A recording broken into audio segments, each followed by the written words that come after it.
السلام عليكم ورحمة الله وبركاته. ازيكم عاملين ايه؟ يا رب تكونوا بخير. ان شاء الله النهاردة هنعمل كيك الرواني، كيكة سهلة بسيطة ميكس ما بين الدقيق الابيض ودقيق السميد. نعملها بالطريقة السهلة البسيطة. ان شاء الله تنول اعجاب حضراتكم. في طريقة تانية ليها بطريقة الكيك الاسفنجية، وان شاء الله نعملها في مرة تانية. المقادير اللي معايا، طبعا انا بفضل الميزان دايما ان احنا نوزن بيه المواد الجافة. معايا هنا 235 جرام من الدقيق، ما يعادل كوباية وربع من الكوباية المعيارية.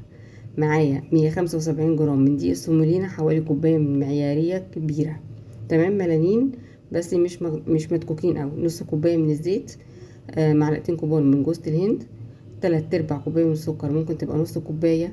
معايا 3/4 كوباية من اللبن، ممكن تبقى كوباية بس انا هنا مزودة معلقتين من اللبن رايب، ممكن تحطي بدلهم زبادي، وممكن تخليها كوباية لبن خالص وتستغني عن اللبن رايب او الزبادي. معلقة من الخل، شعرة من الملح، فانيليا، باكو من البيكنج باودر. تمام. معايا طبعا 4 بيضات بدرجة حرارة الغرفة. هنحط السوائل على بعضها في الخلاط. انا هضربها بالخلاط، ممكن تضربيها بالمضرب اليدوي عادي، او المضرب الكهرباء زي ما تحبي والمتاح عندك. تمام. انا هنا حطيت البيض مع الفانيليا، وهنا حاطه فانيليا برتقال او بشر برتقال مطحون، احنا كنا عاملينه قبل كده على القناه.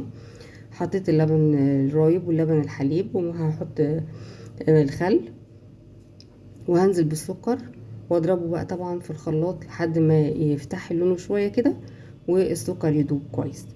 من هنا لحد ما يتضرب بقى هنخلط المواد الجافه. انا حطيت برضو شعره من البرتقال المطحون على الدقيق، وهنضيف الدقيق على دقيق السميد مع معلقتين جوز الهند مع ذرة الملح مع باكو من البيكنج باودر.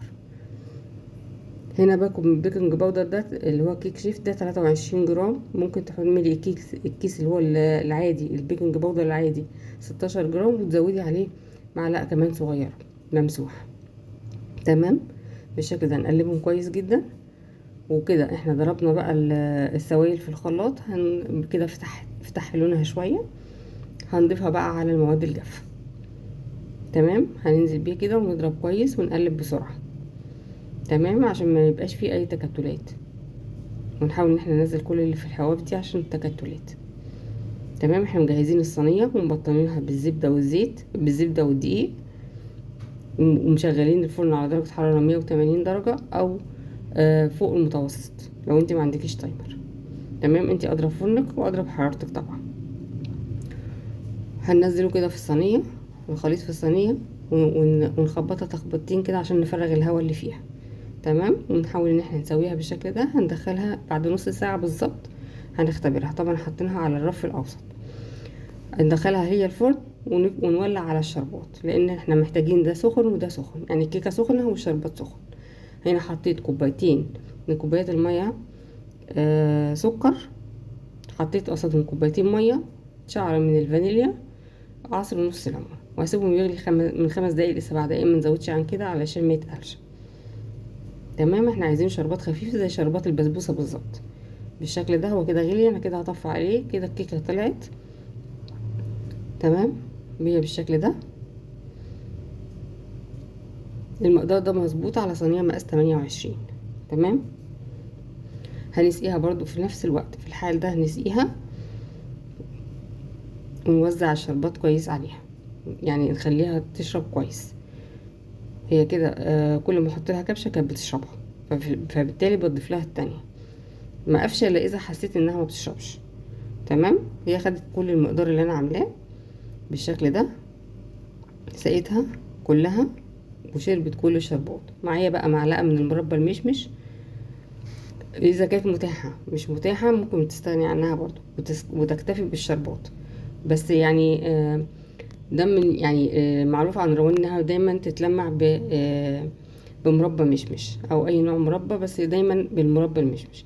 على العموم ممكن نكتفي بالشربات بس، ونزينها بشويه من جوز الهند، ومعايا شويه من الكريز او جوز الهند فقط لا غير.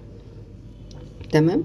انا عملتها بالشكل ده، وقطعت الكريز انصاف، عملتها في وسط المربعات بالشكل اللي حضراتكم شايفينه ده.